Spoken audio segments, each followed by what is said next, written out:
Hey guys, welcome to Spooky Okie Podcast. I'm Catherine, And I'm Madison. and today we have a sister state episode.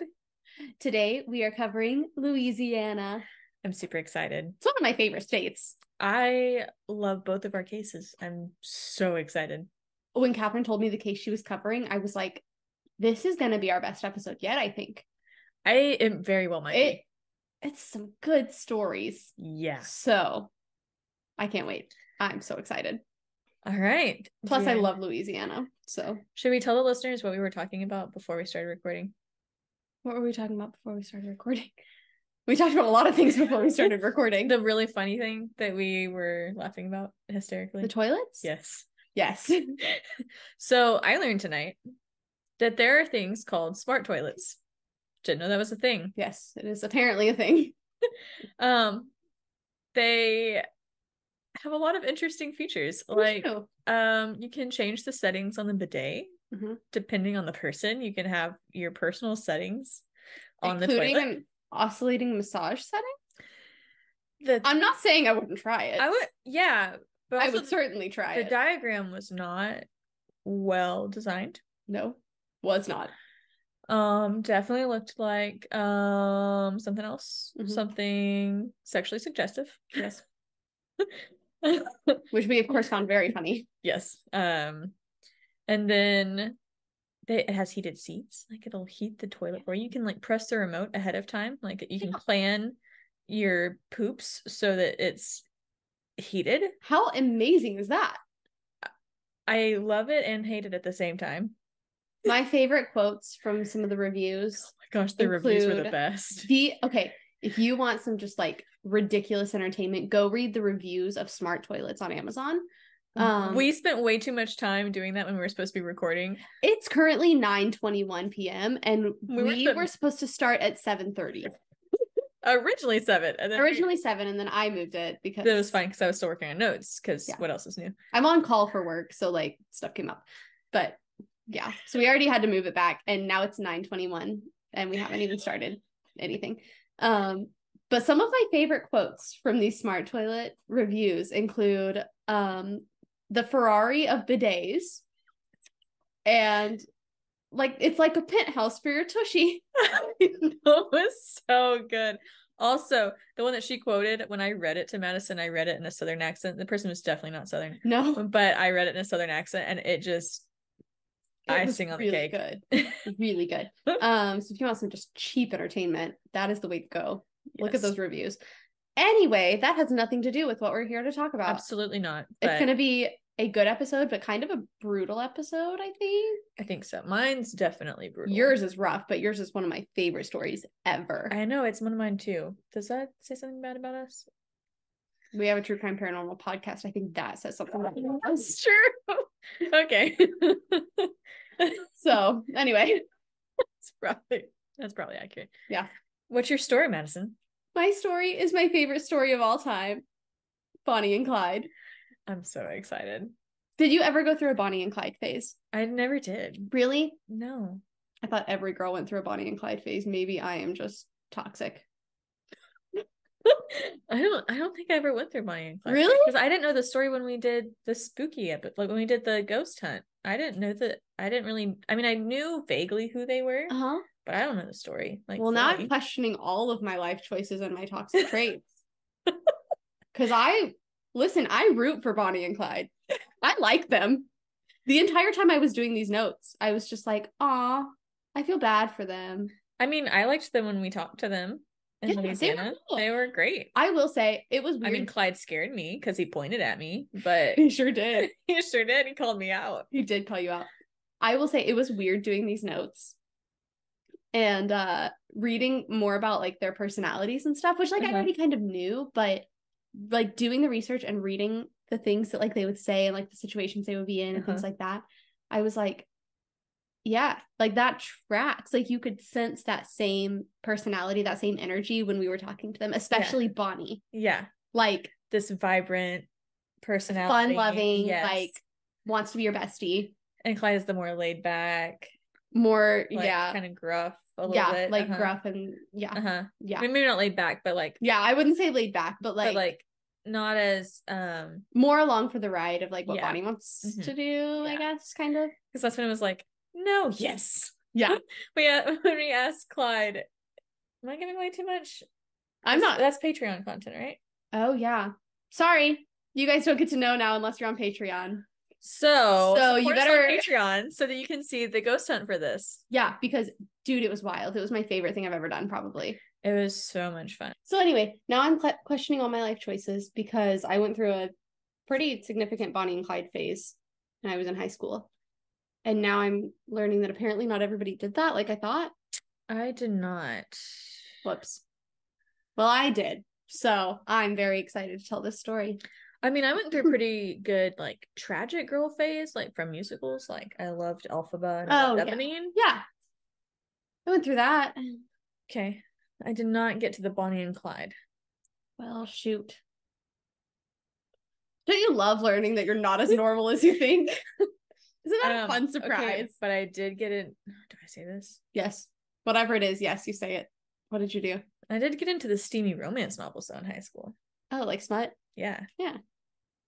I didn't in high school because I was very sheltered and innocent. Oh, I mean, I was too, but you rebelled against that a lot quicker than I did. It took me a lot longer. So I had a friend in high school that introduced me to a book that she was like, oh, it's so good. And I didn't know there was smut in it until I read it and I was like, oh, and then it was too late. Yeah, in your book. And then I remember at one point my mom in high school was like, hey, we should do a joint Kindle account. You said, actually, no. And I was like, no. And I answered too fast. And she was like, why? I was like,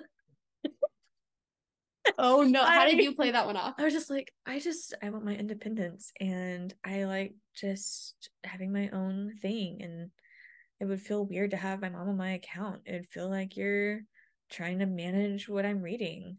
She's like, are you reading something you shouldn't? No. Did she actually fall for that? She didn't. We didn't do a joint account.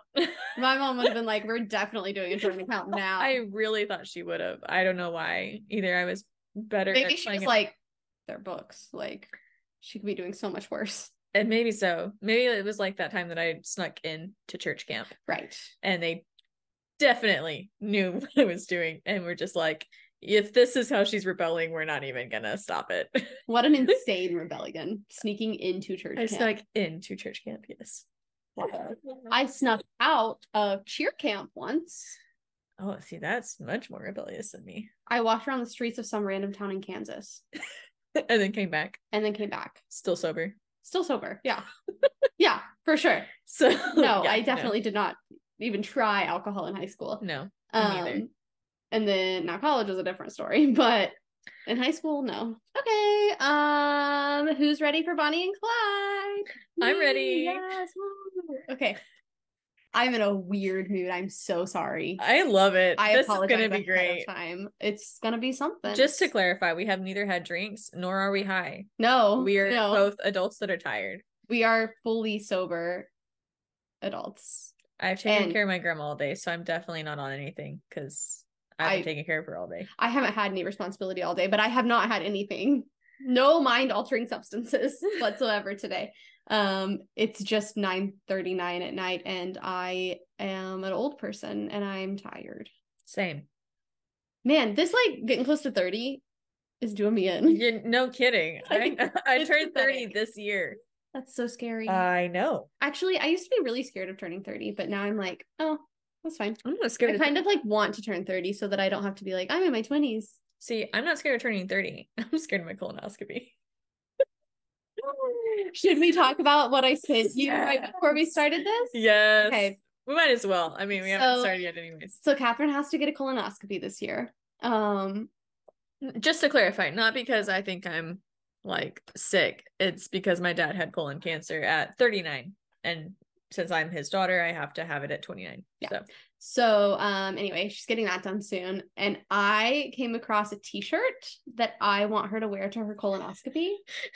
And it's a t-shirt with a UFO on it, like beaming somebody up or something. I think it's beaming a cow up, isn't it? I think I didn't look close. I looked at the text. I didn't look at the picture, to be honest. And it says, "Get in, loser, we're doing butt stuff." And I want her to wear that to her colonoscopy so bad. I think that would be so funny. I sent her the Etsy link, so she better order it. Or one of you guys can order it and ask me where to send it, and I'll come up with something and get a PO box or something. Yeah. So we'll figure that out. But I think let me know if you think that she should wear that to her colonoscopy. Yeah, definitely. Let us know in the comments or send us a message. We should do an Instagram thing. I'll do an Instagram poll. Yeah. No, I won't. I'm not posting that on Instagram. That's ridiculous. Come on, it's funny. I was really in it for a second. You were. I was like, yes. And then I thought for 2 seconds and I was like, no. Absolutely no. I mean, it'd be funny. I mean, looking at our podcast Instagram, not like our personal Instagram. That's what I'm saying. I might. Do it. I'll do a poll. Do it. I'm going to post a picture of the t-shirt and be like, should Catherine wear this to her colonoscopy? Yes or no? Yes or absolutely. Those are the options. Yes or absolutely. Or hell no. No. No one's going to say no to that. Like, that's the best idea anyone's ever had. And not just because it's mine, because it's a good idea. No, you need to add the hell no option so that I can say You'll hell be the no. only one. You'll be the only one. It's a really good idea. If I'm the only one that says hell no, I'll wear it. I'll buy it. Really? Yes. Okay. You heard it here, folks. Everybody get on our Instagram right now. I will make sure to put the poll up the day this comes out. So if you're listening late, I'm sorry you missed it. But we're doing this. And I'm so excited. I can't believe I agreed to that. Okay. But yes, I will. And then Can you imagine actually wearing it to your colonoscopy? I will post a pic. Then I'll send you the picture and we can post on the Instagram of me actually wearing it to my colonoscopy. Okay. I'm so excited. So happy. I'm tearing up. I'm so excited. Okay. You know what I'm excited about? I'm excited to hear your story. Yes, that's what we're here to do. Not talk about fun stuff. Our 2 patrons have just said I'm done. They've done. left. They've left. And I don't blame them. My mom already left. I would also have left. Okay. Anyway, here we go. Bonnie and Clyde. My favorite story. So ready for this. We'll see how long I can last without getting off on some other wild story. Anyway, this is my favorite story, and I'm so excited to tell it. And I accidentally did 8 pages of notes. Holy crap. So I'm really sorry. The unfortunate thing about the format of our podcast is that we don't do 2-parter episodes, so I can't even split it up. I have to just go for it. Yeah. So anyway, we better get started because it's 9:45. And you have to drive home tonight. I'm gonna be here all night. I literally might just have to sleep here. I don't know. I was gonna say, do you want to just spend the night? I might have to. Okay. I have no clothes or anything, but it's fine. And I have to get up really early in the morning. Okay. It'll be fine. I mean, it'll be good. Give you a pair of sweats. I might take you up on it. Okay. Okay, here we go. Anyway, Bonnie and Clyde. So my sources are thoughtco.com, which I got a lot from. It was a very detailed description. There are parts that I have copied and pasted from there. So they get a lot of credit for this story. They had a really good timeline of everything and nice. Very detailed, kind of a whole biography sort of thing. Okay. TexasHideout.tripod.com, FBI.gov, Ranker.com, AL.com, TimeToast.com, in2013dollars.com. I wonder what that's for. I don't know. I guess we'll find out. Not pumpkin. So anyway, not pumpkin. Pumpjackpress.com. Okay. I put that twice. What's wrong with us? Never again. We can never be played again. Better just text your mom now and say I'm spending the night I'm at about Catherine's. I'll be like, I'll meet you for church in the morning. I'm actually crying.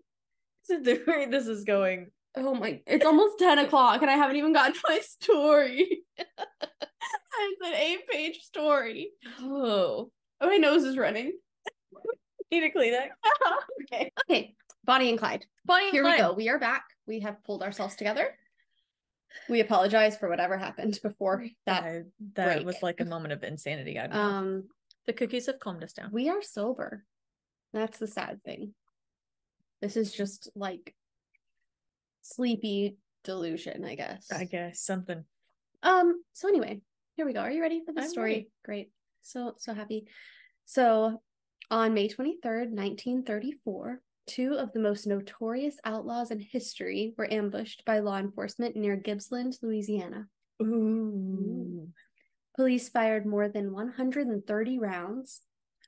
Holy moly. Killing 23-year-old Bonnie Parker and 25-year-old Clyde Barrow. They were so young. They were so young.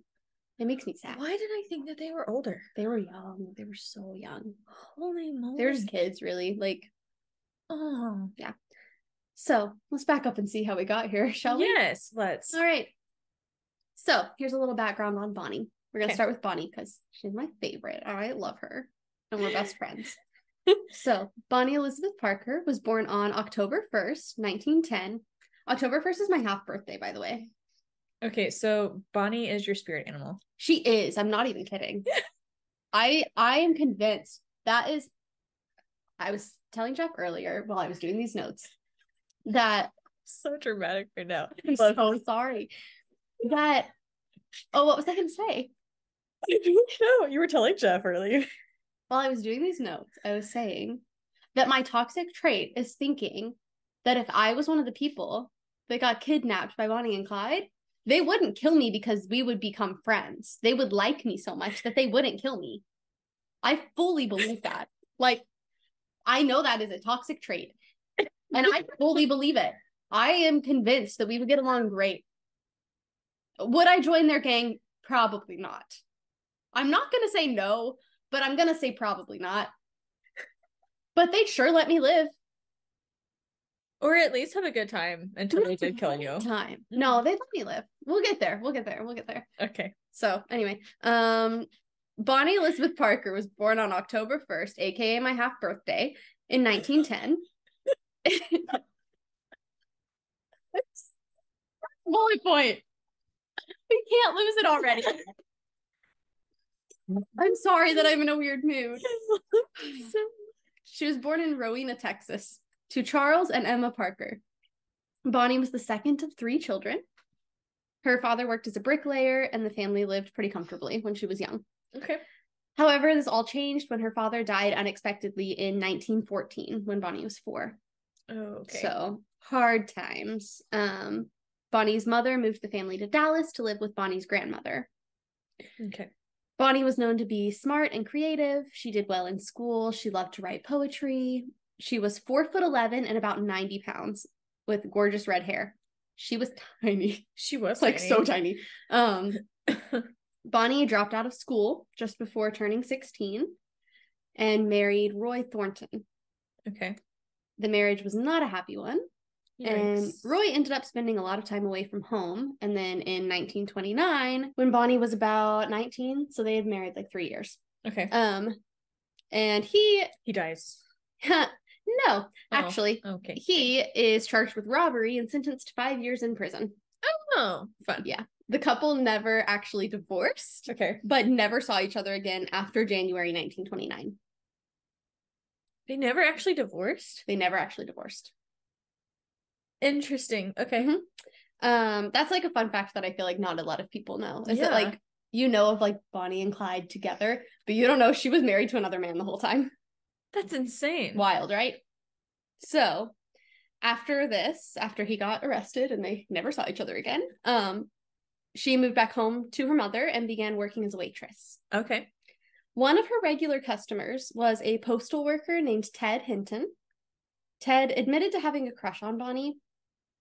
We're going to like hard pivot into talking about Clyde now, but remember Ted because he comes in later. Okay. So there's going to be a lot that happens. And I feel like when we get back to Ted, you're going to be like, oh yeah, that guy. Okay. So I'm saying right now, remember Ted. He is going to come back in later. Okay. And who is Ted again?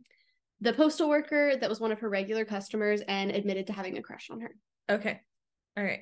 So Clyde. Let's do some background on Clyde. All right. Clyde Chestnut Barrow. Chestnut. Uh-huh. What a middle name. His nickname was Champion. Clyde Chestnut Champion Barrow. Wow. Mm-hmm. That is a name. It's a name. Okay. Destined for greatness, that name. Chestnut. What a chestnut. He was born on March 24th, 1909. That's my half birthday. I don't know. You just got my hopes up. I got so excited for that. and then I thought for a second and I was like, no, it's not. You got me. Okay. It's close to my half birthday. It is close to your half birthday, isn't it? It's 4 days off of my half birthday. I think it counts. Okay. Hey, on my half birthday, I'm getting a colonoscopy. Happy half birthday. Happy birthday to me. I got asked out on my half birthday this past year. Shut up. Isn't that crazy? Isn't that cute? I don't like you. Love it. So cute. Anyway. Stupid. So he was born on March 24th, 1909, aka not your half birthday.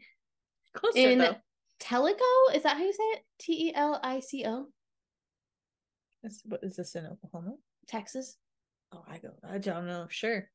Okay, in Tellico, Texas, to Henry and however you say the mother's name. Where are you at? I don't know. Kumi? Sure. I would say We're not gonna say that. no. I can't Kumi? say Kumi? Cummie. Yeah. To her. You say it out loud, you listeners. You say it out loud how you think it said, how I think it said, and she won't let me. Okay. Anyway, he was the 6th of 8 children. So 8 children. big family. Whew. His parents were tenement farmers and often did not make enough to feed the family, and they were living in just like absolute poverty. Oh, that's awful. When Clyde was 12, his parents gave up farming and moved to West Dallas to open up a gas station. Okay. West Dallas was a rough neighborhood, and Clyde fit right in. All right. Yeah. Rough to tumble. He and his brother Buck, aka Marvin Ivan Buck Barrow. The names.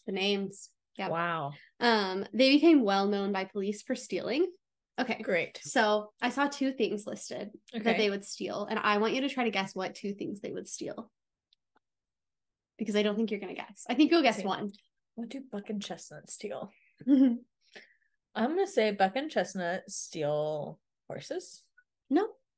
Cars. Yes, that's one of the Okay. items. I'm pretty positive you're not gonna guess the other one. Beer. No. Okay. How many guesses do I get? You get 3 more. I get 3 more? Based on the rules I just made up in this split second. Okay. Oranges. Nope. Belt buckles. Nope. One more guess. Pretty sure you're not going to get it. Stamps. Good guess. No. They were known for stealing cars and turkeys. You know, I almost said chickens. Dude, I would have maybe given it away if you said that, because I would have been like, pretty close. I almost said chickens. Yeah. I literally. They stole cars and turkeys. Because I was thinking cars and chickens, like 2 C's. Yeah. I literally. That would have made more sense than turkeys, but they stole cars and turkeys. Wow. So, okay. Clyde was also very small. He was only 5'7" and 130 pounds. Wow. That's pretty small for a guy. That's like not much more than I weigh. Like he was skinny. Because I'm 5'1" and like 115-ish, and he was 5'7" and 130. Like, it was a little twig. Wow. So he had 2 serious girlfriends when he was younger, but he never married. Okay. All right. Now, our star-crossed lovers meet. How do they meet? They meet in January of 1930. They met at a mutual friend's house. So it's really not that exciting. Okay. But it was love at first sight. And they were basically inseparable. Like from the moment they met, they were like inseparable. Oh. That is until a few weeks later when Clyde was sentenced to 2 years in prison for previous crimes. Oh. Well, so dang. Yeah. Didn't last long. So you might be asking at this point, what did Bonnie do? Yeah, what did Bonnie do? Did she move on from the man that she didn't really know yet, had just met, who was just sentenced to prison? Not quite. So she smuggled a gun into prison to help him escape. Okay. She's a true ride or die. She is dedicated She and is. loyal. Okay. Yes, to this man that she doesn't really know yet. But cool. Sure, yes. Seems healthy. Seems like a really good start to the relationship. Seems, yeah. Yeah. Totally solid. So then a week later, he was recaptured and sentenced to 14 years. Oh. In not just prison, but the like notorious, brutal Eastham prison farm. Ooh, that does not sound good. It's not good. Not at all. So I know I've been joking about like, oh, like I'm gonna stay with this guy, whatever. Yeah. Like he's already in prison, whatever. But life got like a lot worse for Clyde, and now I feel bad for him. Yikes. He was treated horribly, obviously. He was repeatedly sexually assaulted by another prisoner, Oh my and gosh. no one did anything about it, even though this kid was 21 years old. Like he's basically still a kid. He's so young. And nobody did anything. Nobody tried to protect him. That's horrible. And he was in trouble for stealing things. Like he hadn't really it was petty stuff. Yeah. Like, should you be stealing cars and turkeys? Probably not. Probably not, but Do you deserve what happened after that though? No. no. No, not at all. So since there was basically no other option, since nobody was helping protect him, he retaliated by attacking and killing the other prisoner with a pipe, crushing his skull. And this was his first murder. Up until now, all of his crimes had been like more petty things, like stealing. Clyde was desperate to get out of the prison farm there, and he thought that having some sort of physical incapacity would get him transferred to a regular prison, or at least get him out of like laboring in the fields. Yeah. So he had a fellow inmate chop off 2 of his toes with an axe. You want to know the worst part? It still made him work. It ended up being completely unnecessary because he was paroled a week later. His mom had petitioned for his parole. He was paroled a week later. It was already in motion. Like it was already going to happen. He just didn't know about it. So it was completely unnecessary. Did not have to do that. Oh gosh. Yep. But because of this injury, he walked with a limp for the rest of his life. Oh my god. Yeah. Wild, right? Oh my gosh. Okay. Poor guy. So here's when our real crimes begin. Oh, great. Okay. Yeah. So prison hadn't been good for Clyde. Shocker. Yeah, no wonder. Yeah. And instead of like learning from being thrown in a prison farm, instead of learning his lesson somehow by being abused. Right. Yeah. He gets out and starts doing more serious crimes. He like embraced his life of crime even more. Makes sense. Yeah, because like what choice do you have at that point? Really? It was also during the Great Depression. So what is he supposed What's to do? he gonna do? You know?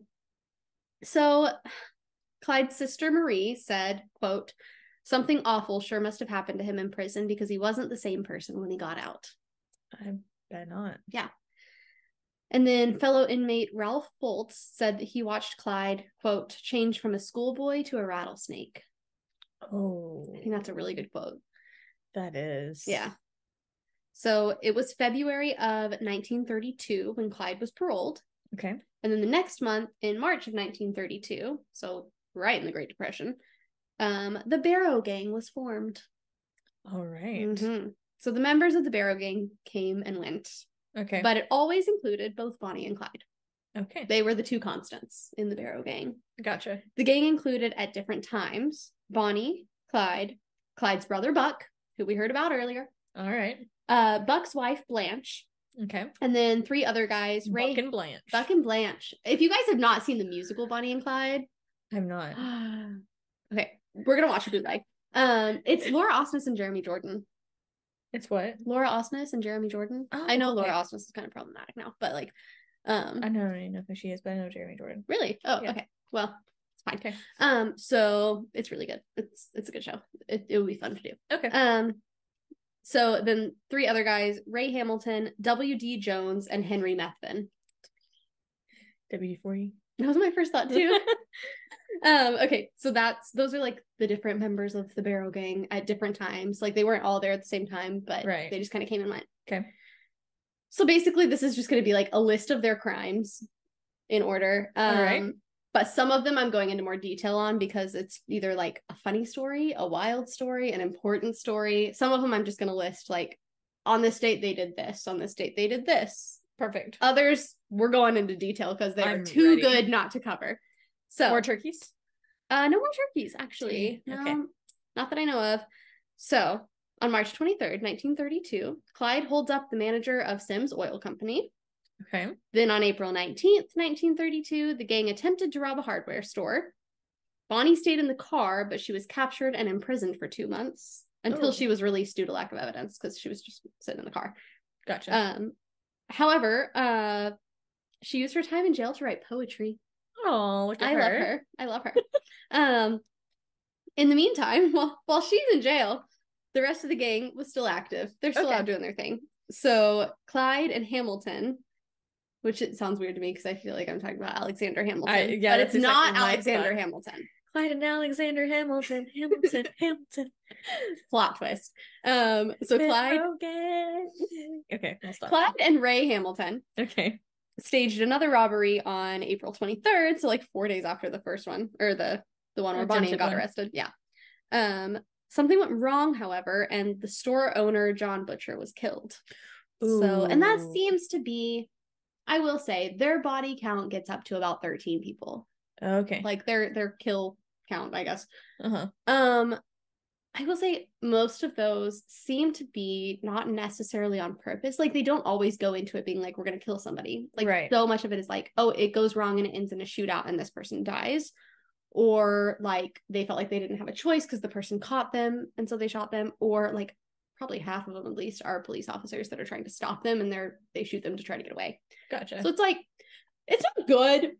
No. But it's not like they're intentionally like, they're not like serial killers. They're not on purpose. Yeah. Like they're not going into it for like the thrill of the kill. Like they're stealing stuff to live. Right. They're not going into it with, I'm going to steal stuff and kill these people. Right. Exactly. So I don't know. I have a little more sympathy for that sort of thing, I guess. Okay.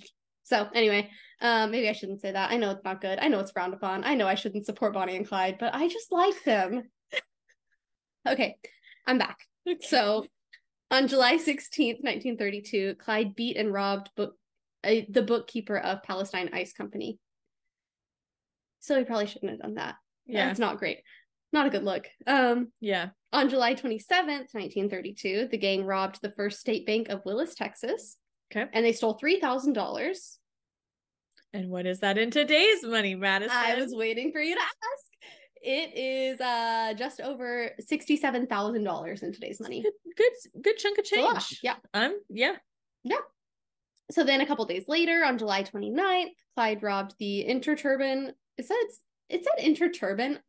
I think it must have been Interurban rail station. Doesn't that make more sense? It makes more sense to me, but I don't know. Who knows? The rail station. He robbed it. Then on August 1st, 1932, the gang robbed Newhoff Packing Company and they stole $500. So that's over $11,000 in today's money. Although, listen, I'm not so sure about these amounts because everything I've read has been like, they stole such small amounts from everywhere. $67,000 is not a small amount. Not a small amount. And I don't think they would have been out stealing stuff. I'm wondering if the article was listing like in today's money, it would have been $3,000. You know what I mean? Yeah. Because I don't think they weren't in it for the thrill.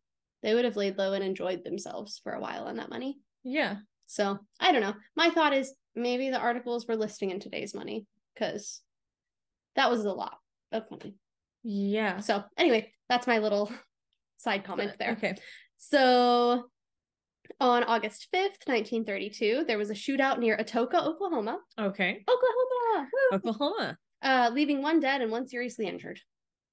So probably shouldn't have been like, woo, yay, shootout in Oklahoma. In Atoka, near Atoka. Yeah, so exciting. Anyway, so I'm so sorry. On August 30th, 1932, there was a shootout at a roadblock in Wharton, Texas, leaving one wounded. On October 8th, 1932, Bonnie and Clyde robbed a bank in South Dallas and stole $1,401, which would have been over $31,000 in today's money. I'm thinking maybe it was like $1,400 in today's money. Because they're known to like not have gotten big amounts ever. So, anyway. On December 5th, 1932, Bonnie and Clyde tried to steal a car, but it goes wrong and results in a shootout, leaving the car owner dead. So often their stuff is like that. On January 10th, 1933, they kidnapped a motorcycle officer and drove him 200 miles away and then dropped him off. They do that sort of thing a lot. Do they? Yeah. They're just like, see you later. Bye. Yep. On April 13th, 1933, they were found in Joplin, Missouri, and they killed a constable and an officer. And at this one, although they got away, The police found lots of items and information in the apartment where they were at. Oh, okay. And these include rolls of like camera film with the famous images of them like posing in front of the car together. So if you've seen those images of like Bonnie and Clyde in front of the car, and she's in like the kind of maroon, like stripy outfit, like those pictures, she's like got her foot up there with a cigar, like that sort of thing. That's when they found it. They left those behind in the apartment and the police found them. Gotcha. So they were like holding guns and like posing together. Yeah. Doing a little photo shoot for fun, really.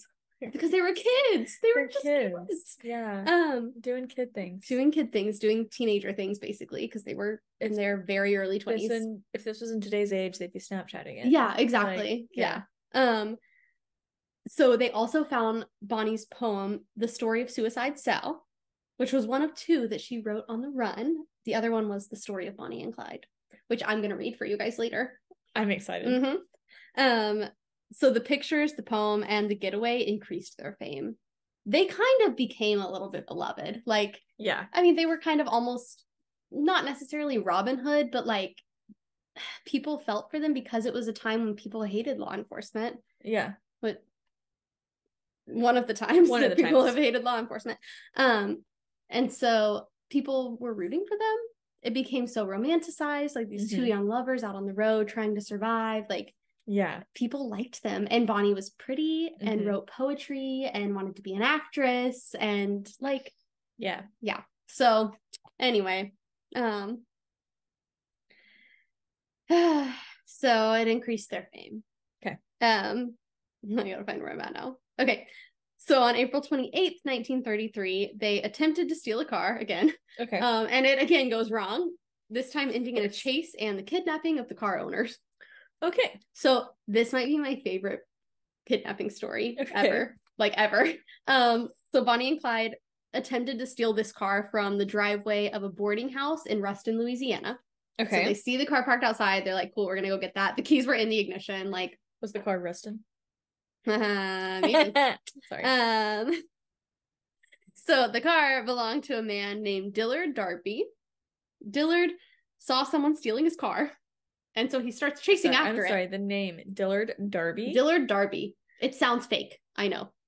Yeah, the names in this story are wild. They are wild. They're wild names. So Dillard saw someone stealing his car, so he starts chasing after it. Valid.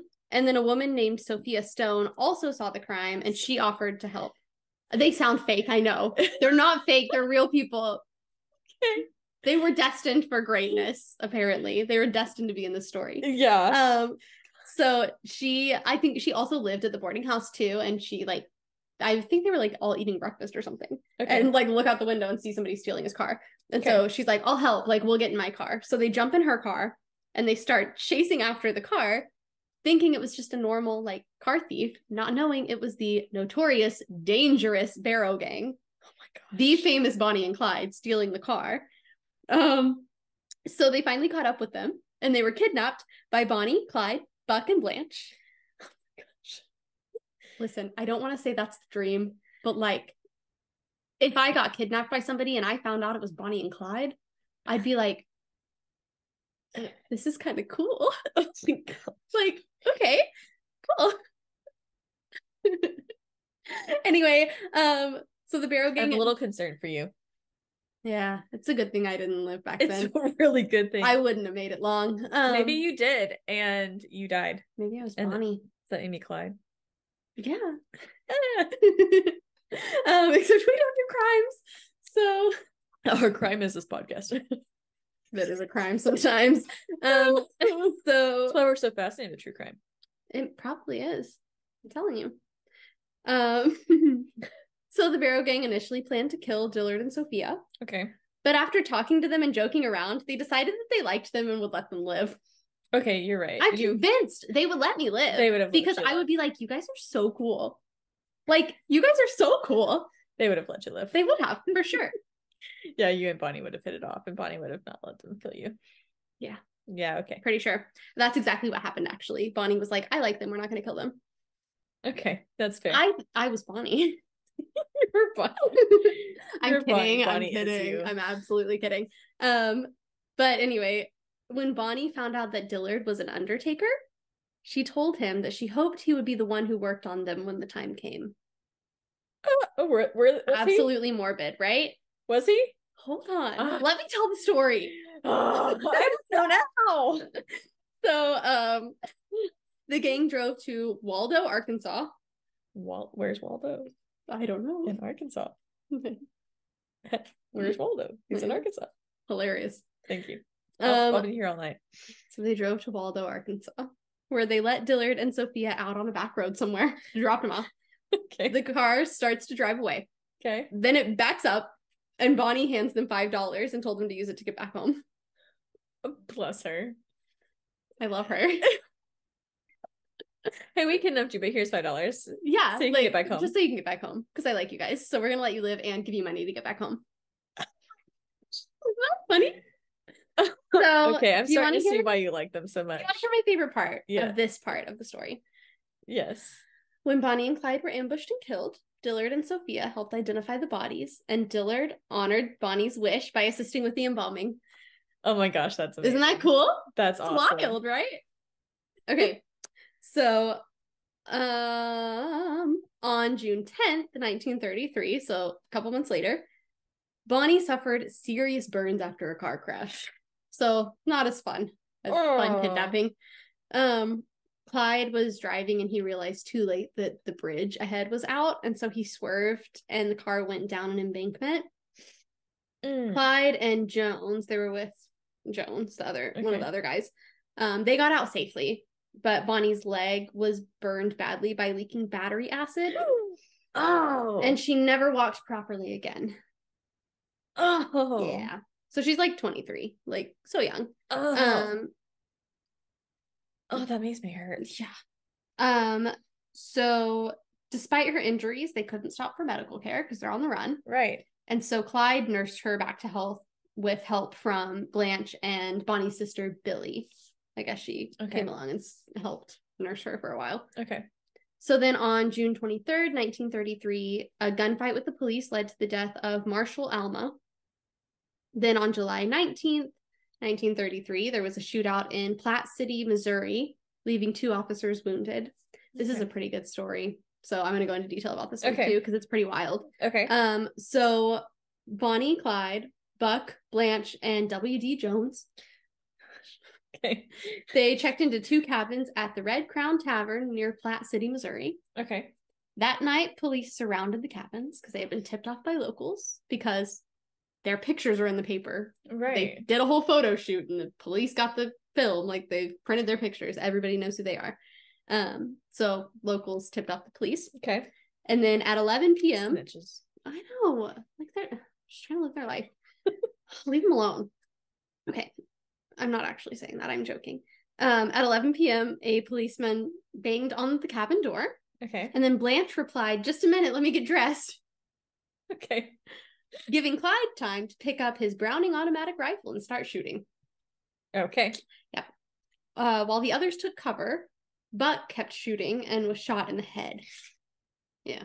Okay. Clyde gathered everyone, including Buck, for a charge to the garage. As they roared off, police shot out 2 tires and shattered a window, and the shards severely damaged one of Blanche's eyes. So we got Buck shot in the head, Blanche being like blinded almost by glass shards. It's rough. It's a rough time. Clyde drove through the night and the next day, stopping only to change bandages and tires. Okay. At Dexter, Iowa, so they went pretty far.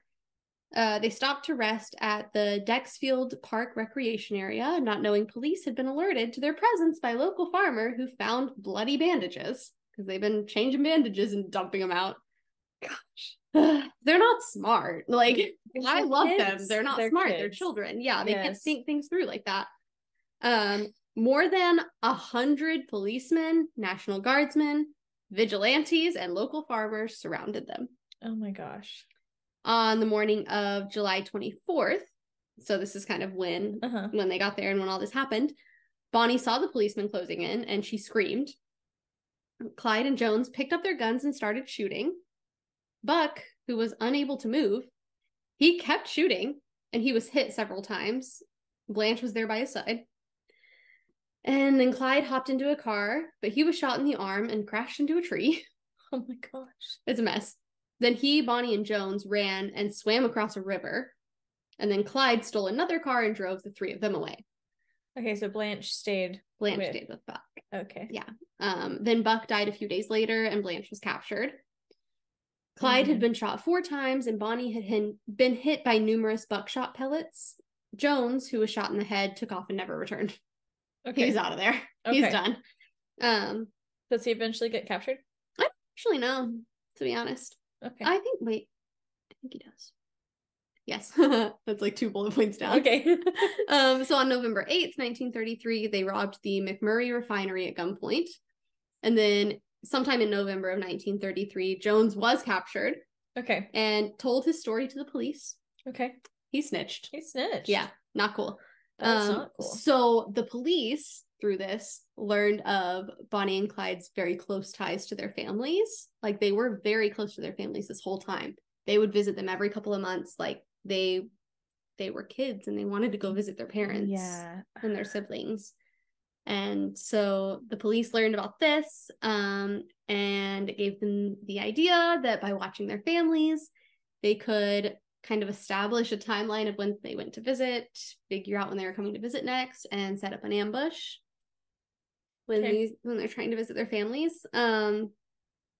So when an ambush attempt that month endangered their mothers, Clyde became furious and he wanted to retaliate against the police, which I don't blame him. I would also want to retaliate for that. I mean, yeah. If they're putting my family at in danger. I don't blame him. But his family convinced him that it wouldn't be smart. Okay. So they were like, don't retaliate. Like, it's okay. We're all good, you know? Yeah. So then in January 1934, the gang helped Clyde's old friend, Raymond Hamilton. Okay. Good old Hamilton is back. Good old Hamilton. Break out of Eastham Prison Farm. So he, instead of retaliating against the police, he was like, I got to get this anger out somewhere. I'm going to retaliate against that horrible place where I was. And get Ray out too. Perfect. So I say perfect. I thought probably not the right. It's hard to know what to say. Now I'm liking them. Okay. I like them. So they helped him escape. And then a guard was killed and several prisoners hopped into the getaway car. They're like, take us too. One of those prisoners was Henry Methvin. After the other convicts went their own ways, including Hamilton, who left after a dispute with Clyde. Okay. So he's like, thanks for getting me out. I'm out of here. So Methvin stayed on. Okay. He joined the gang now. Okay. Then on February 19th, 1934, they robbed the National Guard Armory in Ranger, Texas, and stole a lot of weapons. And that's kind of when, I mean, the FBI had been involved already because they were crossing state lines to try to do all of these. They kind of noticed them when they stole a car from one state, drove it states away, and then abandoned it. Mm-hmm. And so they had been tracking them for a while. Right. But I think things kind of picked up when they robbed an armory and stole a bunch of weapons. Yeah, they're like, they were kind of like, okay, we have to actually end this now, you know? And part of me wonders if they weren't also like kind of the same mindset I am, and like they're kids. Yeah. Like, and one of them's a woman, a small woman. Yeah. They don't want to kill her. Like, yeah. Which I get, but yeah. So anyway, that wasn't crossed a line. Yeah, that wasn't a good move. They shouldn't have done that. They didn't want national attention, like national law enforcement attention.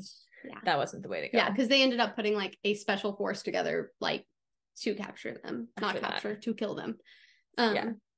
So on April 1st, my birthday, 1934, not my birth year. No, really.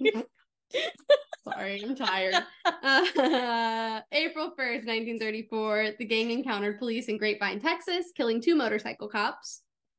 And then that brings us to that fateful day in May of 1934, where we started our story. So, because of how close the gang was to their families, the police believed that they would eventually be going to visit Henry Methvin's father, Iverson Methvin. Okay. They were like, they'll all go visit families. If Bonnie and Clyde are so close, they're going to take him to see his dad, you know? So then when police learned that Henry Methvin had become separated from Bonnie and Clyde on the evening of May 19th, they realized this was their chance to set up an ambush because they assumed they were going to search for Henry at his father's farm. Okay. So they were like, okay, when they go look for Henry, since they got separated, they'll know Henry's going to go to his father's farm because they're close. And so we're going to ambush them when they drive there. So they decided to plan an ambush along the road that they knew Bonnie and Clyde would take. Okay. So the 6 lawmen planning the ambush confiscated Iverson Methvin's truck and removed one of its tires and then placed it along Highway 154 because they knew that was the route they were going to take. And they knew that, like, if they saw his dad's truck there, then they would, like, stop and check and make sure he's okay and stuff. Right. Yeah. So, remember our friend Ted, who I told you to remember? Yes. Okay. The one that had a crush on Bonnie. Okay. So, one of these lawmen, one of the 6 lawmen who were in charge of taking down Bonnie and Clyde, was Ted Hinton, the postal worker from earlier who had a crush on Bonnie. Interesting. Okay. Since the time that he frequented the restaurant where Bonnie worked, he had left the post office and joined the Dallas County Sheriff's Department, and he was assigned to that team. Interesting. And it was, like, hard for him to come to terms with, like, having to do that. Yeah. Like, that was a challenge because he was like, I mean, I liked her. Like, yeah. He was always, like, a gentleman to her, and, like, she got flirted with all the time because she was pretty. Right. And, like, he was, like, a gentleman, and they got along well, and yeah. And sweet to each other. Yeah. And he had a crush on her. Okay, I wasn't sure if it was one of those things of, like, she spurned me, so I don't think so. Like, avenue to... No, I don't think so. I think he was, like, a genuinely good guy, and like, hated to do that. Had to do it. Yeah. I didn't get the sense that he was, like, doing it maliciously for personal reasons, I think. Okay. And in the musical, because that's a valid source of information, he's very much, like, kind of tries to protect her and kind of tries to be like, well, maybe we can capture her, like, that sort of thing. Yeah. I don't know if that happened in real life, but that's how they portrayed him in the musical. And I get the sense that he was more like, okay, like, I know we have no choice, but, like, this sucks, you know? Yeah. So at 9:15 a.m. on May 23rd, 1934, Clyde spotted Iverson's truck, just like they thought he would. And as he slowed down to see if he needed help, the officers opened fire. Bonnie and Clyde had, like, no time to react at all. The police shot more than 130 bullets at the couple, killing them quickly. Holy moly. Yeah. When the shooting ended, policemen found that, this is graphic, the back of Clyde's head had exploded, and part of Bonnie's right hand had been shot off. Holy moly. She was still holding a half-eaten sandwich that she had purchased at a restaurant 7 miles back. Oh. The restaurant, however, is now the Bonnie and Clyde Ambush Museum. Isn't that interesting? Oh, that is interesting. And I believe it was turned into the Bonnie and Clyde Ambush Museum by Ted Hinton's son. No way. Isn't that cool? Okay, that's if I have my facts right, I didn't put that in my notes, but I remember reading that earlier. And I read it correctly, that's the connection there. That is Isn't that cool? That is really cool. I thought that was cool. This is not so cool. Okay. The official coroner's report listed 17 holes in Clyde's body and 26 holes in Bonnie's body. Oh. And that was likely underestimating. It was probably more than that. The lead undertaker, because we know Dillard Darby also helped with that, but he wasn't the lead undertaker. He was just kind of helping. But the lead undertaker, C.B. Bailey, said, I don't like this part, the bodies had so many holes, it was almost impossible to keep embalming fluid in them for the funeral. Yeah. So their bodies were taken to Dallas and put on public view, where crowds gathered to get a glimpse of the famous couple. What? That's what people do. Oh. I know. I don't get it. No. So although Bonnie had requested that she be buried with Clyde, they were buried in different cemeteries according to their family's wishes, which I think that's sad. A point. Like, if that's what they wanted, let them be buried together. Oh, you know, that is so sad. So, would you like to hear Bonnie's poem? I would like to hear Bonnie's poem. This is the story of Bonnie and Clyde. It's a little bit long, but it goes fast, I think. Okay.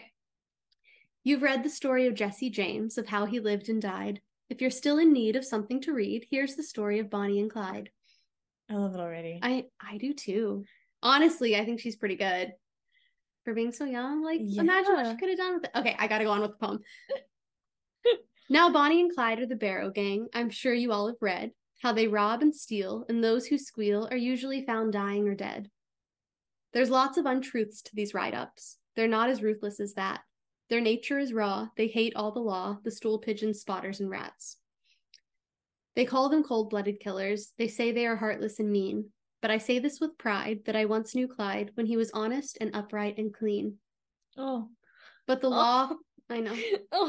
But the law fooled around, kept taking him down and locking him up in a cell. Till he said to me, I'll never be free, so I'll meet a few of them in hell. Oh my gosh. There's more. The road was so dimly lighted, there were no highway signs to guide. But they made up their minds, if all roads were blind, they wouldn't give up till they died. The road gets dimmer and dimmer. Sometimes you can hardly see. But it's fight man to man and do all you can, for they know they can never be free. From heartbreak, some people have suffered. From weariness, some people have died. But take it all in all, our troubles are small till we get like Bonnie and Clyde. If a policeman is killed in Dallas and they have no clue or guide, if they can't find a fiend, they just wipe their slate clean and hang it all on Bonnie and Clyde. Oh my gosh. There's 2 crimes committed in America, not accredited to the Barrow mob. They had no hand in the kidnap demand, nor the Kansas City depot job. A newsboy once said to his buddy, I wish old Clyde would get jumped. In these awful hard times, we'd make a few dimes if 5 or 6 cops would get bumped. The police haven't got the report yet, but Clyde called me up today. He said, don't start any fights. We aren't working nights. We're joining the NRA. From Irving to West Dallas Viaduct is known as the Great Divide, where the women are kin and the men are men, and they won't stool on Bonnie and Clyde. If they try to act like citizens and rent them a nice little flat, about the 3rd night, they're invited to fight by a subgun's rat-tat-tat. They don't think they're too smart or desperate. They know that the law always wins. They've been shot at before, but they do not ignore that death is the wages of sin. Someday they'll go down together. They'll bury them side by side. To few it'll be grief, to the law a relief, but it's death for Bonnie and Clyde. Oh, I got chills. And that is the story of Bonnie and Clyde. I have chills. Me too, and I've read that. So I have like the last couple of stanzas memorized. I've read it so many times, but it still gives me goosebumps every time. That is insane. It just like is a glimpse into like how they felt about things. They truly felt like they had no choice. Yeah. They felt trapped. Like I just think it's so sad. And they were so young. Anyway, that's the story of Bonnie and Clyde. Well done. Thank you. I'm so excited to have gotten to tell that story. Oh my gosh. Wow. And if you want to see the Bonnie and Clyde ghost hunt, check it out on Patreon. Check out the ghost hunt because it's definitely worth it. It's my favorite one. It was super active and like you can get a sense of their personalities. So like listen to this episode and then go watch that ghost hunt and you're like, whoa, yeah. Like that's them. That's so weird.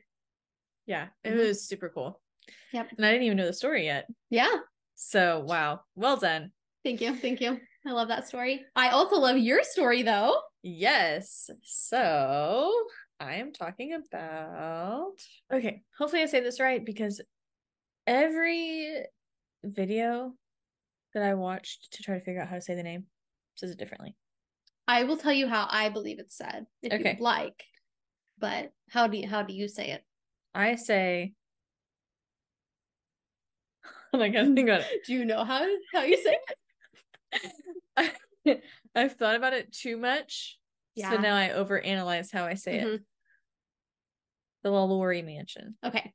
That is how they said it on, and that's why we drank. And they got corrected. Okay. Because I believe it is pronounced the LaLaurie Mansion. LaLaurie. That is what I've heard anyway. The LaLaurie Mansion. I believe. Okay. I mean, don't quote me on that. All right. So, the LaLaurie Mansion.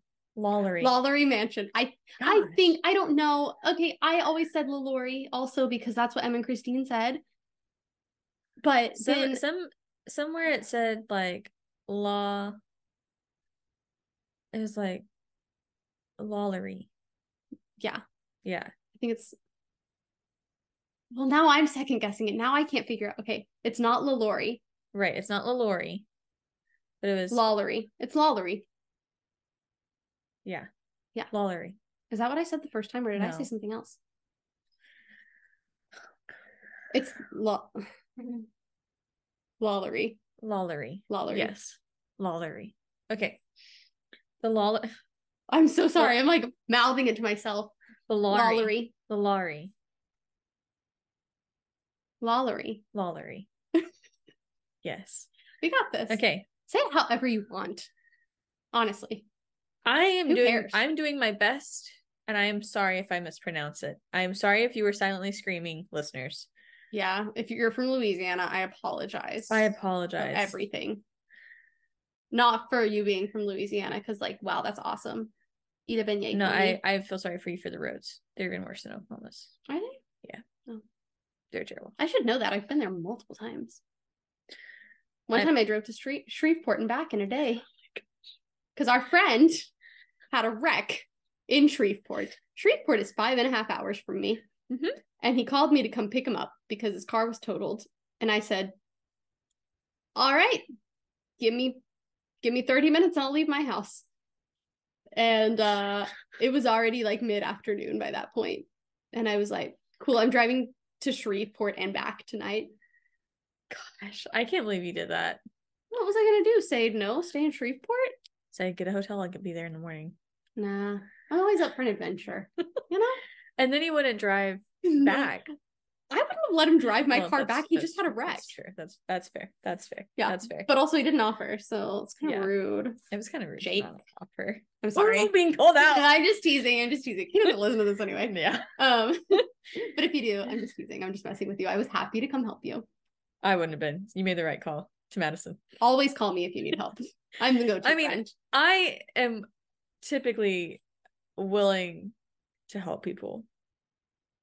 But I probably would have been like, yeah, get a hotel. I'll come tomorrow.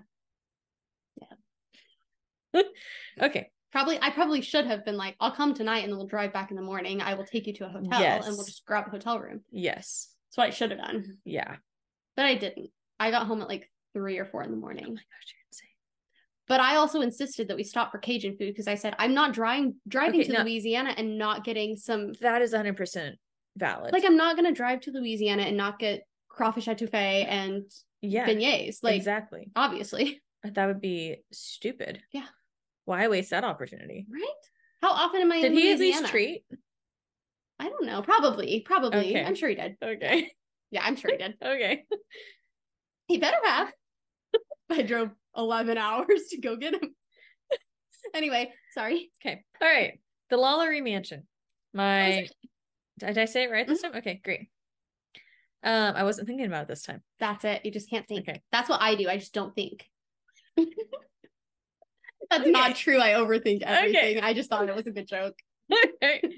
My sources are youtube.com, BuzzFeed Unsolved. That was how I tried. I keep hitting the table. I'm sorry. That was the one I used to try to find the correct pronunciation because I think they said it right. I freaking love BuzzFeed Unsolved. Yeah. Have you watched BuzzFeed Unsolved before? Mm-mm. You gotta watch BuzzFeed Unsolved. Okay. When I was in college, do I need to tell this story? It's almost 11 o'clock at night. Yes, I do. When I was in college, I worked in the box office at our theater because I was a musical theater major.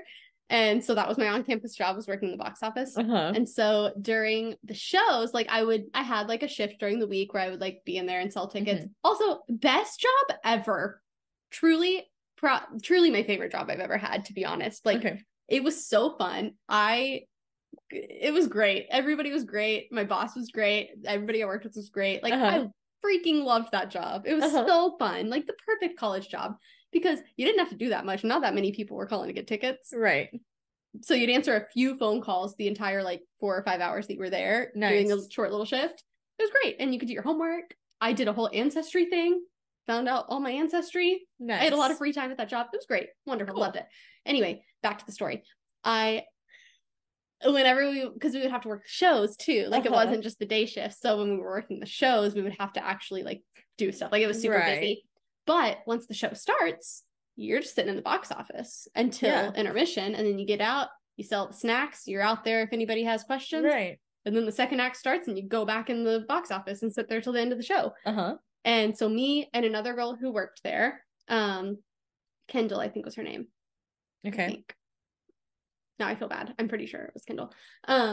We every time we worked together, and we always ended up working together during the shows, we would just sit in that box office and watch BuzzFeed Unsolved the entire show. That's all we did.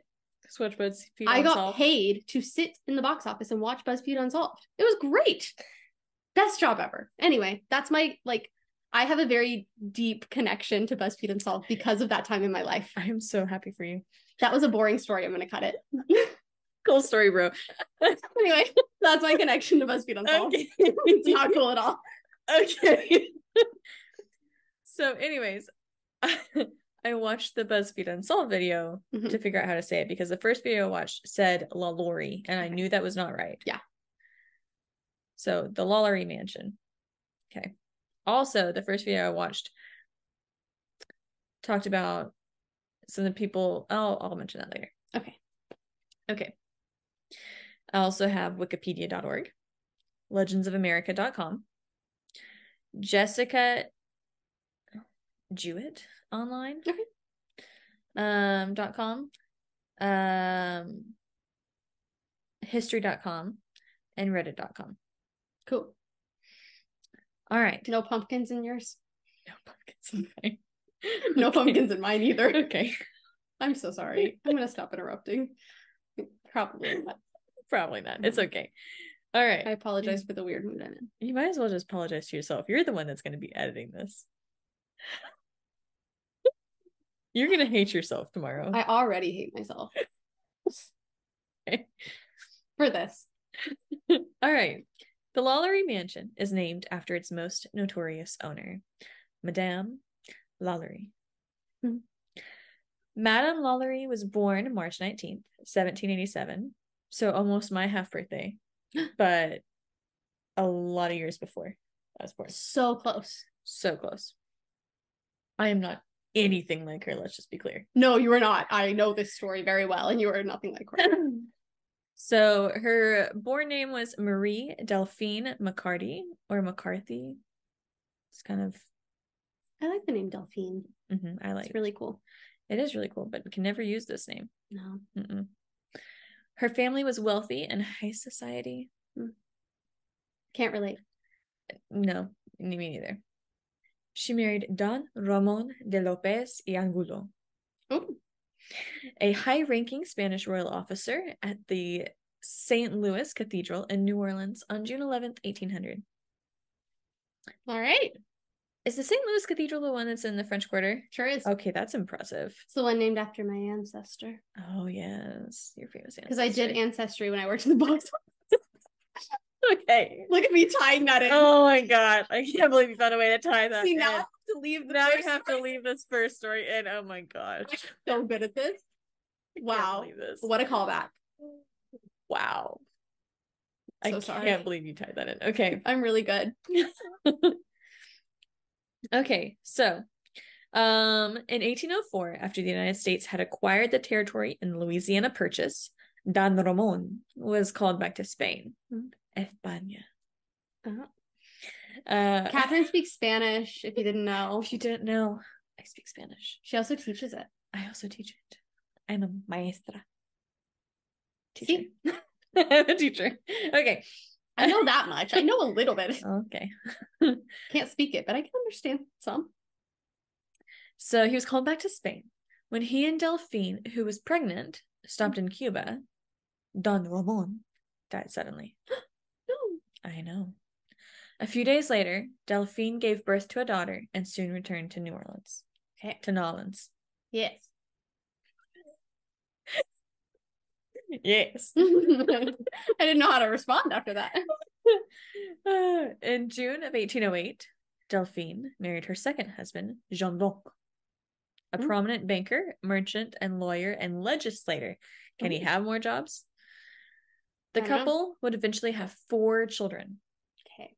But alas, it was not meant to be, as Jean Blanc died in 1816. No. I'm so sorry. Okay. I don't know why I'm finding your responses so funny, but They're not. They're not, but I'm dying. Not funny. No. Just because I know, like, what if one of them would have lived? Yeah. Then maybe this whole horrible story wouldn't have happened. Like, maybe. Who knows? Anyway. On June 25th, 1825, Delphine married her 3rd husband, physician Leonard Louis Nicholas Lalaurie. And she marries well. Mm-hmm. He was much younger than her.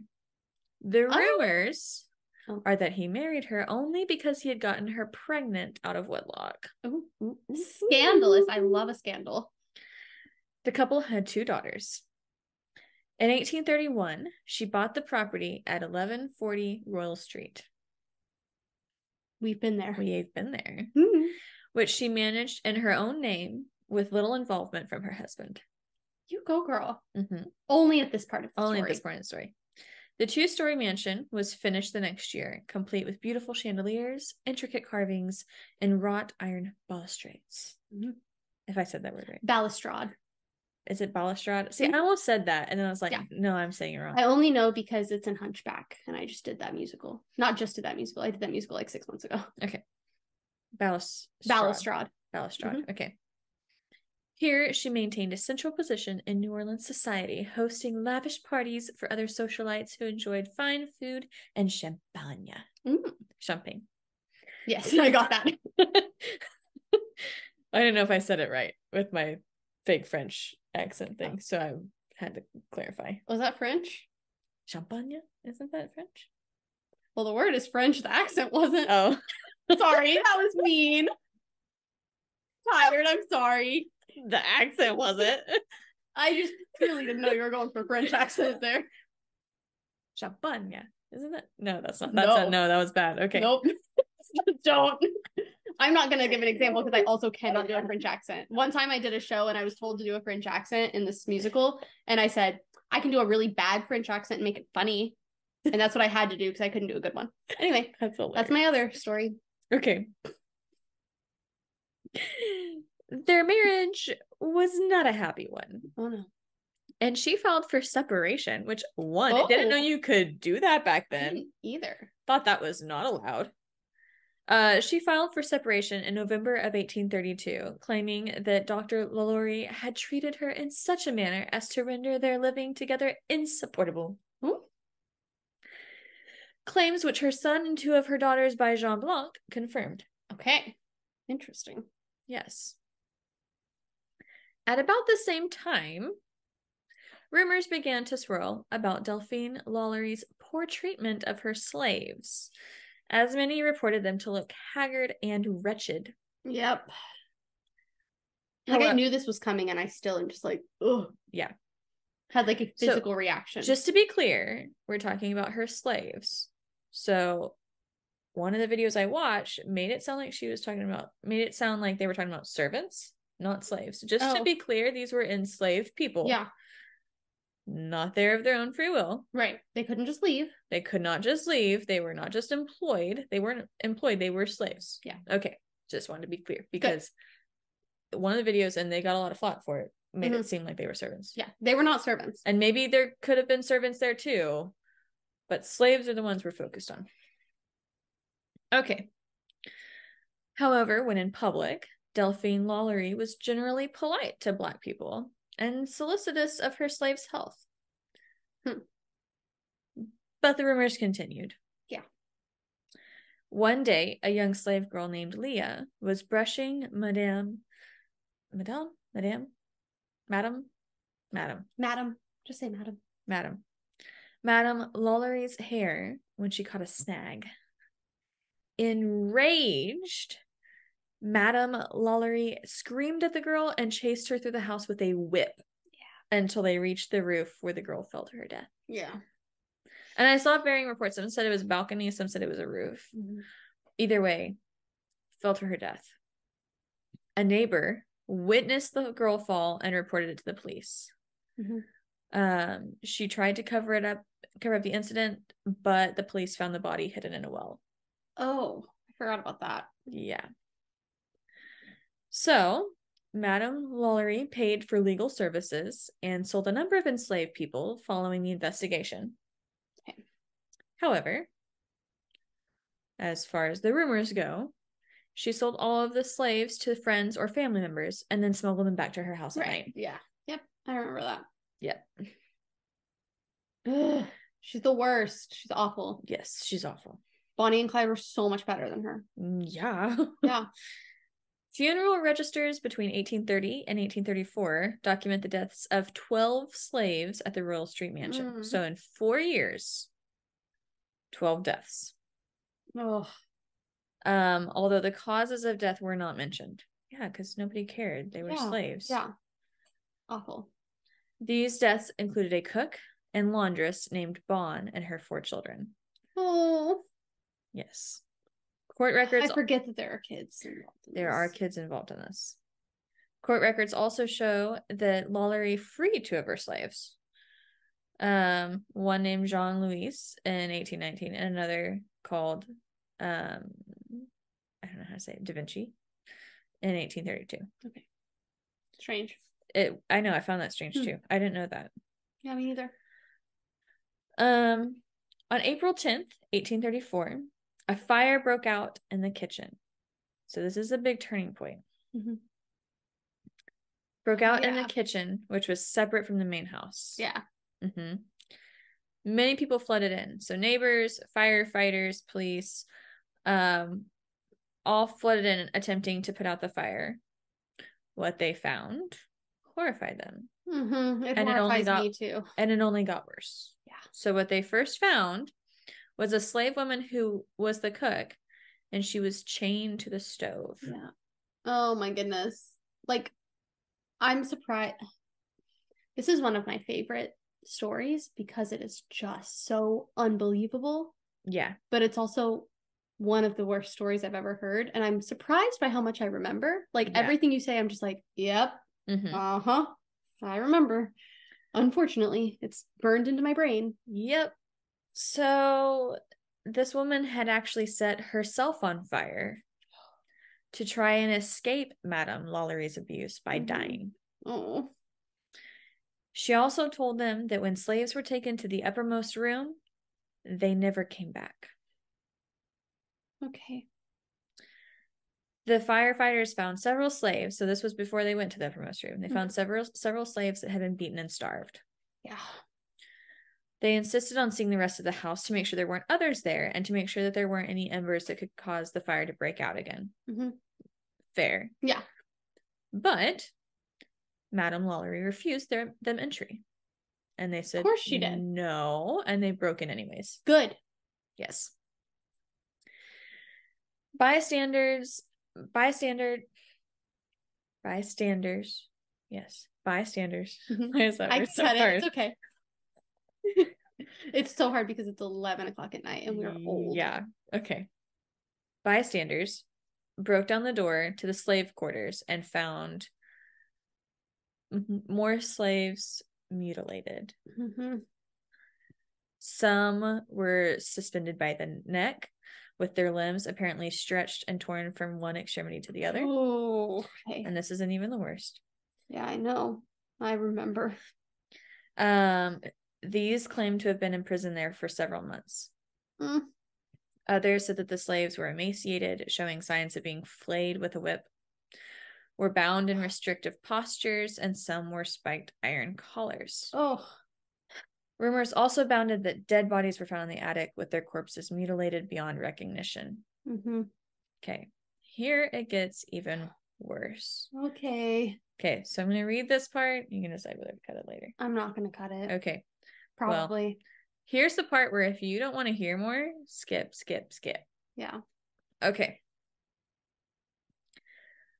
So, some believe, and there's varying reports.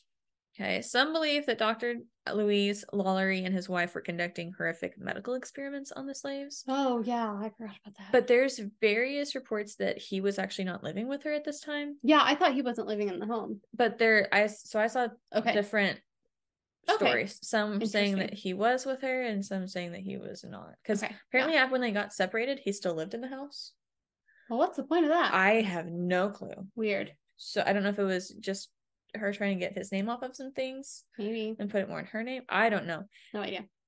But was it legally allowed to be in her name? She was a woman. I don't know, but they said that the mansion was in her name. How? I don't know. Women couldn't even have their own money or bank accounts until very recently. Maybe it's because she was high society. I don't know. Maybe. Okay. Interesting. Curious. I'm not sure. Okay. So, according to accounts, the victims were men, women, and children. Oh. Okay. It included. Just so hard. Okay. Included a caged woman who had her limbs broken and set at unnatural angles so as to resemble a crab. Oh. How are people so awful? I don't know. A mutilated sex change operation. Oh. A woman whose limbs were removed and odd circular pieces of skin removed so that she resembled a human caterpillar. And some had pieces of their face removed to resemble gargoyles. Oh. There were even other rumors that said that things like buckets of genitalia were there. Gross. There were people that had holes in their heads and their brains were stirred with sticks. That's the one that I remember, and that's the one that always sticks with me. The brain stirring, I can't. Women nailed to the floors by their intestines. I forgot about that one. I think I had forgotten it for a reason. Tongues sewn together. That just like two people's tongues? I'm not sure. That's all it says. Tongues sewn together. Huh. You take it for. I don't want to know. I don't want to know. This one is. I don't know. Worse than brain stirring? And intestine nailing? I don't know. Mouths stuffed with excrement and then stitched up. Yep, I remember that. Yep. Oh my goodness. Suits of human skin. I don't remember that one. Sliced penises. Gross. Bottles of blood. Just around. Disgusting.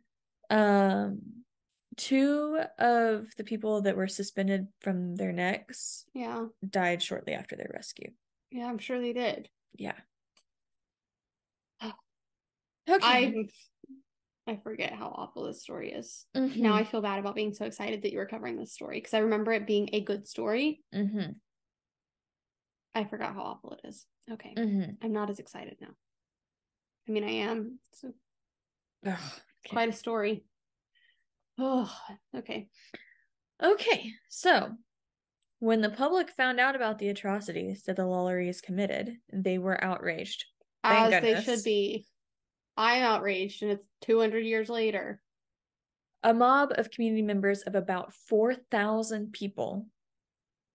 Whoa. 4,000 convened on the mansion.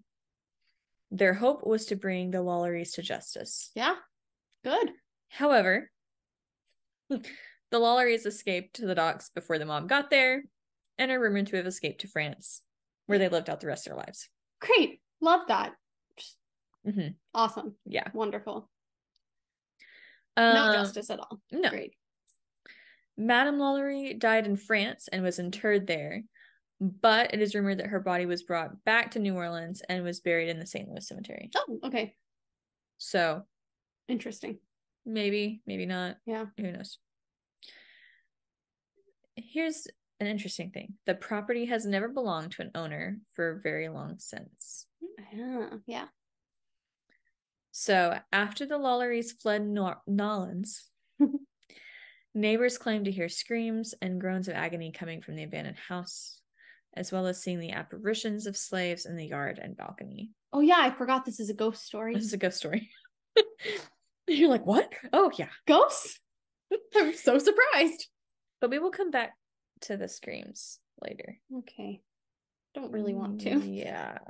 Okay. Okay. I didn't remember this part. Oh. Okay. I think I might have blocked it out. I think I blocked a lot of this out. I think I did too. Okay, so in 1837, the mansion was purchased by a man who only lived there for 3 months. That'll be me. He claimed that he could not sleep there because he was plagued by the strange noises of groans, screams, and so on of people who were not there. I don't like it. He attempted to rent rooms out to people, but they never stayed very long either. Most were only there for a few days before they left. Yeah. Yep. That tracks.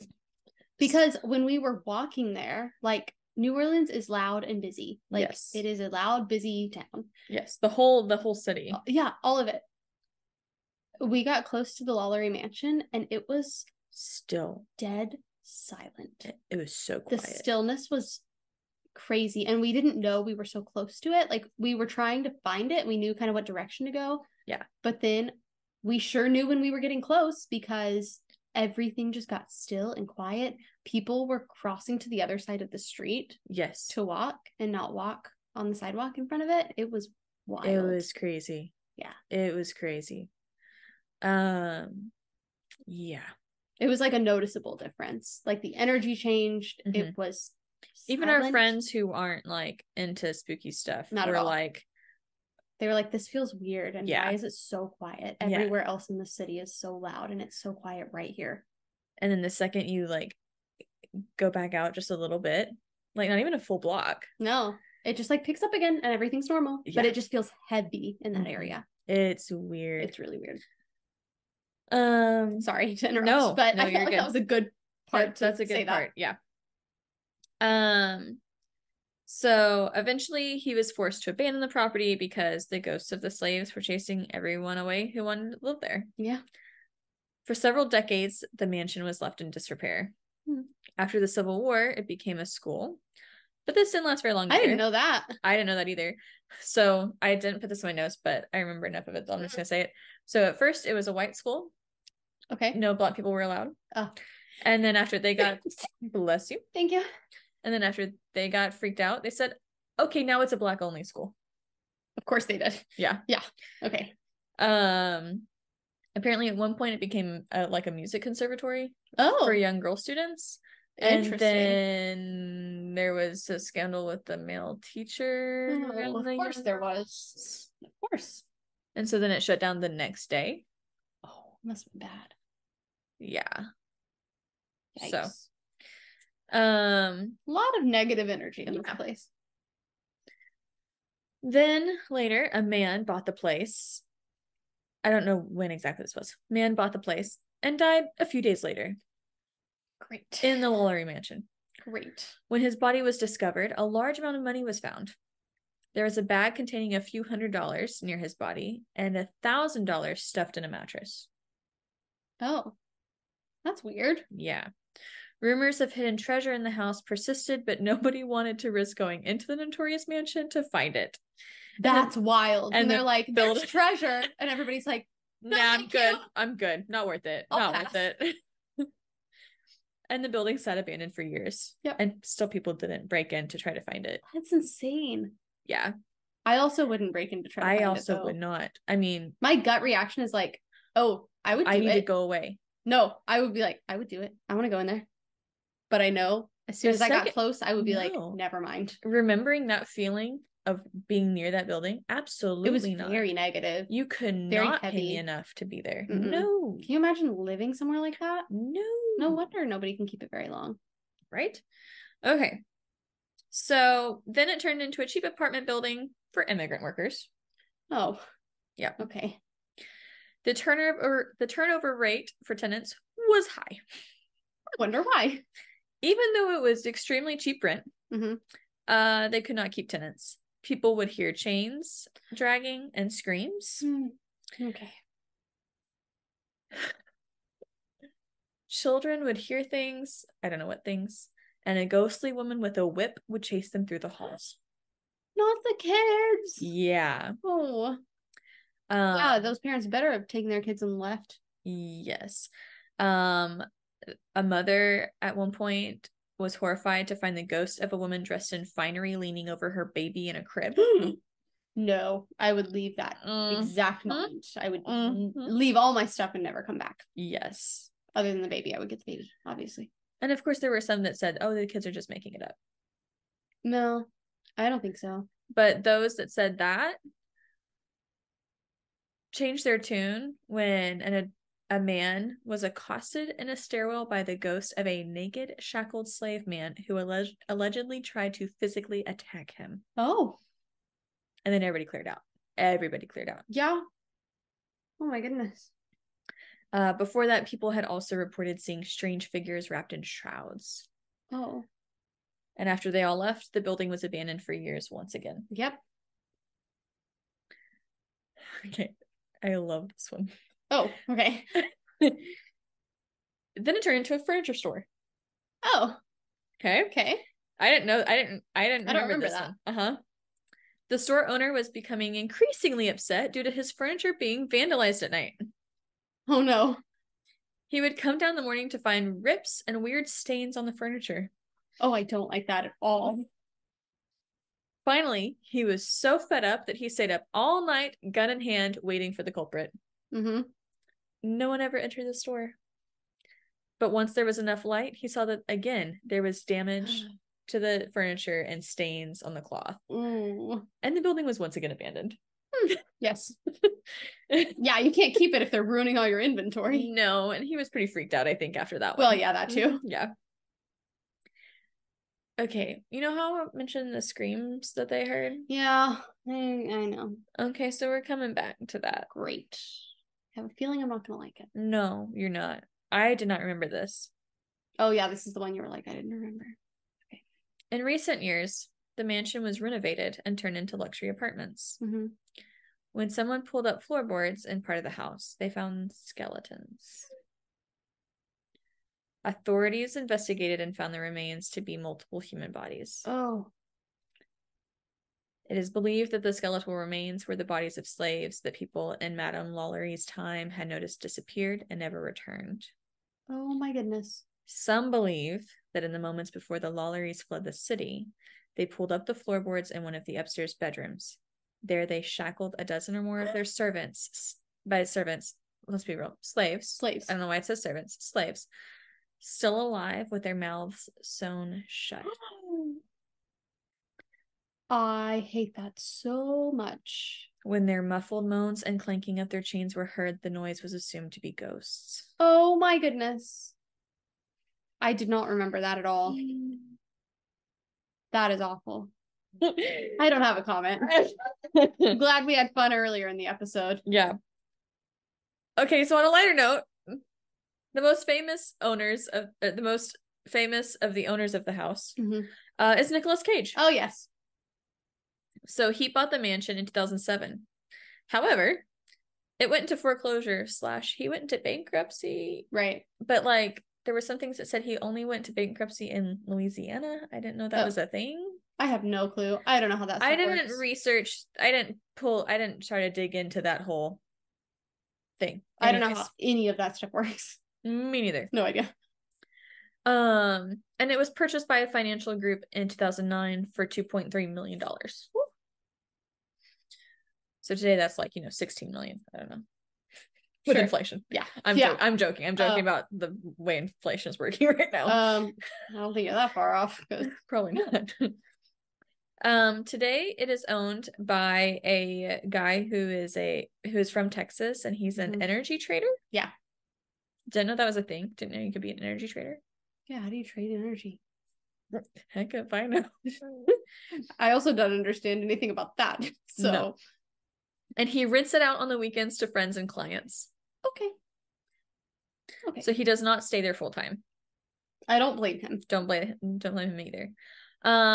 Interestingly, he does not like the notoriety of the place. Like, why would you buy it if you didn't like the notoriety? Yeah, like surely you know what this is. That seems like a really weird.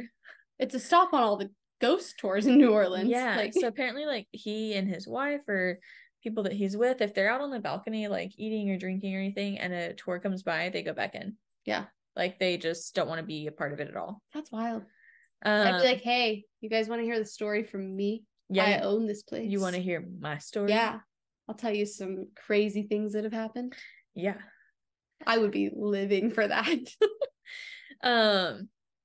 So American Horror Story wanted to film because they were kind of using that story in season 3, and he didn't even let them film, not just inside his house, he wouldn't let them film outside of his house. Wild. And you know they were going to pay really well. Yeah. So they had to film in a different location. In fact, they used 2 different locations to make it look like the Lalaurie Mansion. So one location was for the outside and one location was for the inside. Okay. Wild. So the Reddit is a woman who, I say woman, did it say woman? A person. A person. Moved to Louisiana. They were originally from the Midwest. Moved to Louisiana. Started looking for a new job. Found a job at a place in New Orleans. Doing some housekeeping. I have a feeling I know where this is going. So they came to work a couple times a week, but it was really weird. On one of the first days they were there, they kept smelling like rotten meat. Oh no, absolutely not. And they were like, man, did I take out the trash? Did I forget to take out the trash? No. And then kept walking around, couldn't find the smell again. So okay. Next day on the second floor, cleaning, heard chains being dragged on the floor. No. Thought, oh, it's somebody outside. Then heard it again and was like, it's definitely coming from inside the house. So ran downstairs to tell the other housekeeper, and she just looked at this person and said, mind your own business and keep working. No, thank you. She was like, or this person was like, she was a mean old lady, so I just shrugged it off and went back upstairs. Okay. Again, out of nowhere, a putrid stench of burnt rotten meat filled the air. No. It was very annoying because it just randomly came and went. Oh my goodness. So this person works there for a while. One day, this person was using the restroom. And I'm like, this is just wrong. Don't be trying to freak people out when they're on the toilet. That's just so rude. Mean. That's rude. Probably wasn't even a smart toilet. Probably was not even a smart toilet. Probably didn't even have Bluetooth. I'm so sorry. I just had to do with that callback. It was too good. So this person heard a huge commotion upstairs on the 3rd floor. What sounded like a young girl screaming, and a woman chasing after her saying, get in here.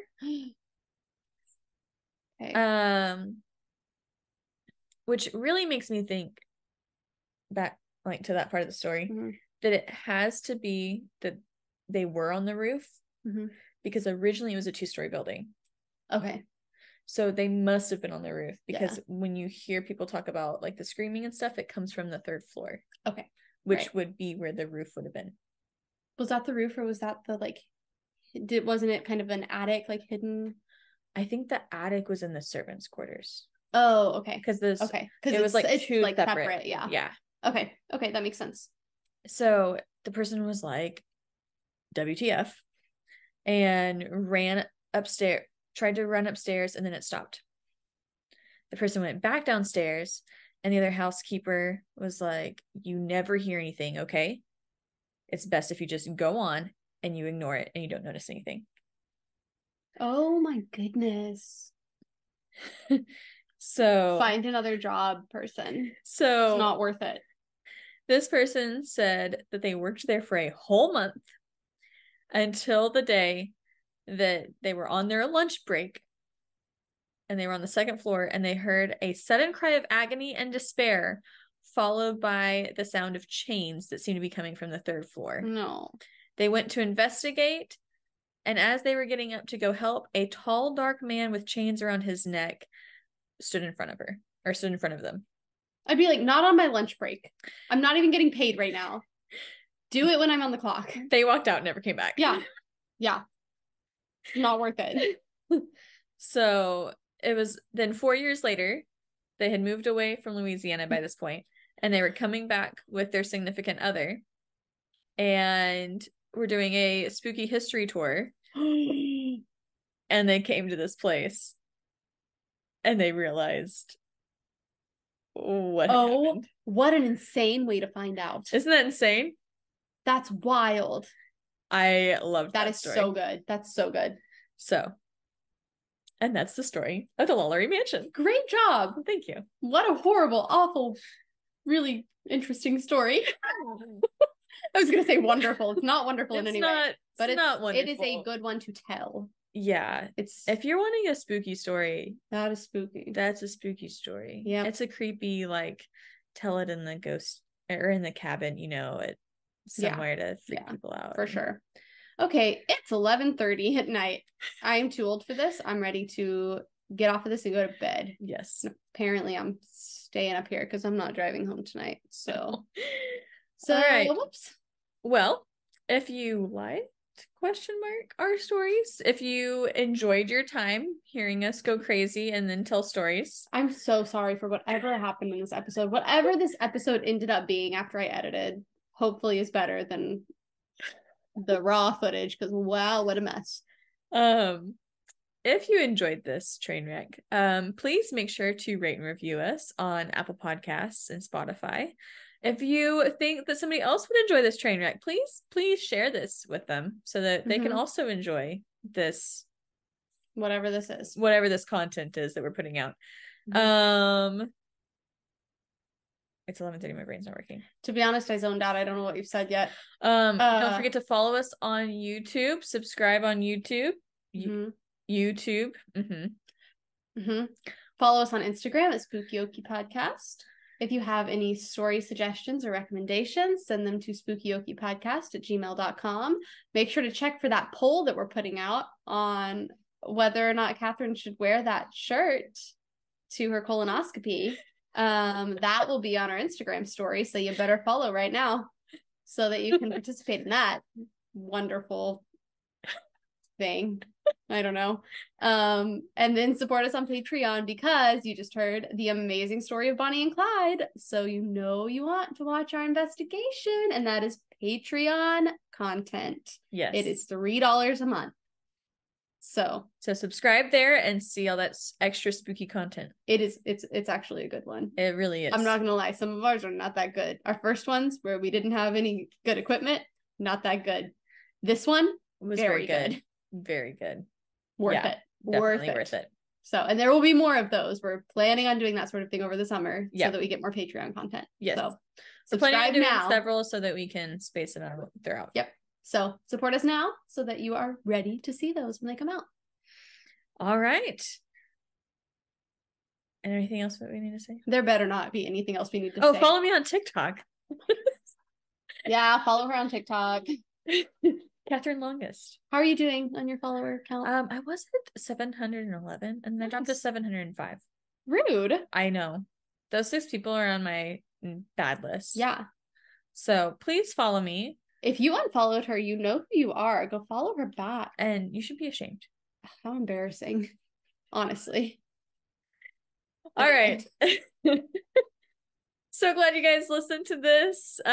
Take care, y'all. Stay spooky. Stay spooky. Wow.